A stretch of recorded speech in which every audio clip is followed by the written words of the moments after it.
Demon Slayer anime में Gyomei one of the strongest Hashira है जिसे बहुत लोग पसंद करते हैं। और इस वीडियो में हम गियोमी के पास्ट के बारे में देखेंगे, क्योंकि गियोमी दिखने में बहुत ज्यादा स्ट्रॉन्ग है लेकिन वो उतना ही काइंड हार्टेड है।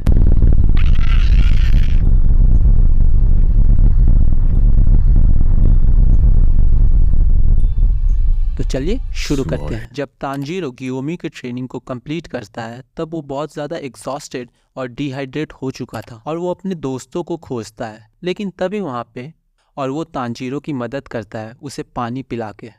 गियोमी तांजीरो की तारीफ करता है क्योंकि तांजीरो ने अपनी ट्रेनिंग कंप्लीट कर ली थी और उसने जो स्वॉर्डस्मिथ विलेज में किया था उसके लिए भी। और गियोमी तांजीरो को अपना रिस्पेक्ट देता है, जिस पे तांजीरो थोड़ा सा कंफ्यूज था। गियोमी ये एक्सप्लेन करता है कि उसने विलेजर्स के लाइफ को ज्यादा प्रेफरेंस दिया था अपनी सिस्टर के मुकाबले और उसे अपनी इस एक्शन पे प्राउड होना चाहिए, जिस पे तांजीरो उसे करेक्ट करते हुए कहता है कि वो डिसीजन नेजुको का था, क्योंकि उस मौके पे मैं कुछ डिसाइड नहीं कर पा रहा था और मैं इस रेस्पेक्ट का हकदार नहीं हूँ। गियोमी ये मानता था कि बच्चे ना सिर्फ प्योर और इनोसेंट है बल्कि वो लोग वीक, सेल्फिश और डिसऑनेस्ट भी होते हैं। लेकिन वो मानता है कि तांजीरो ऐसा नहीं है। तांजीरो ये कहता है कि वो हमेशा से चाहता था कि वो उस रास्ते पे चले जहाँ पे उससे गलतियां ना हो, लेकिन उसे भी नहीं पता था कि आगे क्या है। लेकिन हर बार कोई उसकी मदद कर देता है, जिसकी वजह से वो बिना कोई गलती किए वहाँ से निकल जाता है और गियोमी को पानी और ट्रेनिंग के लिए थैंक यू कहता है। गियोमी ये कहता है कि उसे तांजीरो के बारे में अब कोई डाउट नहीं है और उसे फर्क नहीं पड़ता कि कोई क्या कहता है,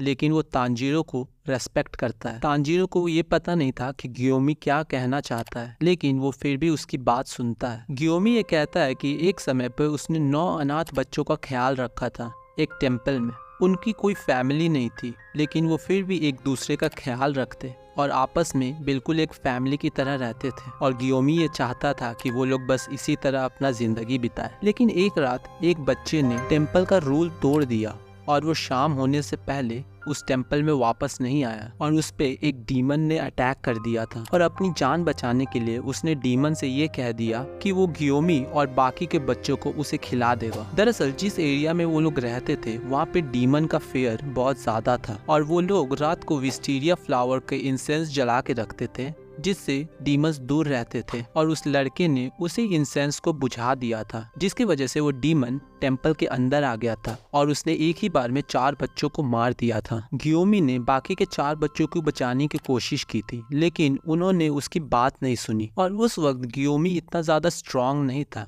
बल्कि वो बहुत ही कमजोर था। और उन बच्चों ने सोचा होगा कि गियोमी उनकी मदद कैसे कर सकता था जबकि वो खुद देख नहीं सकता। और उनमें से सबसे छोटी बच्ची सायो ने उसकी बात सुनी और वो उसके पीछे छिप गई थी। और बाकी के 3 बच्चे वहां से निकलने की कोशिश करने लगे, लेकिन डीमन ने उन पे अटैक कर दिया और वो मारे गए। लेकिन गियोमी सायो को बचाना चाहता था, इसीलिए वो उस डीमन से लड़ा और जिंदगी में पहली बार उसने वायलेंस का साथ दिया था, जो कि उसे बिल्कुल भी पसंद नहीं था। और वो कहता है कि उसे उसकी स्ट्रेंथ के बारे में कभी पता ही नहीं चलता अगर वो उस रात उस डीमन से ना लड़ा होता। और वो उस डीमन के हेड को पंच करता रहा जब तक सुबह नहीं हो गई। उस रात उसने बहुत कुछ खोया था, उसे बहुत चोट लगी थी और उसने अपनी लाइफ को भी रिस्क पे डाला था ताकि वो सायो को बचा सके। लेकिन जब सुबह हुई और लोग उनकी मदद के लिए आए तब सायो ने कहा वो आदमी एक मॉन्स्टर है, उसने सभी को मार दिया, जो सुन के तांजीरो बहुत ज्यादा शॉक हो जाता है। लेकिन यहाँ पर सायो उस डीमन के बारे में बोल रही होती है जो टेम्पल के अंदर घुस आया था, ना कि गियोमी को। और जब सुबह होती है तो उस डीमन की बॉडी सन की वजह से बर्न हो जाती है और वहाँ पे सिर्फ उन बच्चों की बॉडी थी और सभी लोग ये समझते हैं कि गियोमी ने ये किया है। और सायो इतने ज्यादा शॉक में थी कि वो कुछ ठीक से बोल नहीं पा रही थी, इसीलिए सारा ब्लेम गियोमी पे चला गया था। और गियोमी ये सोचता है कि सायो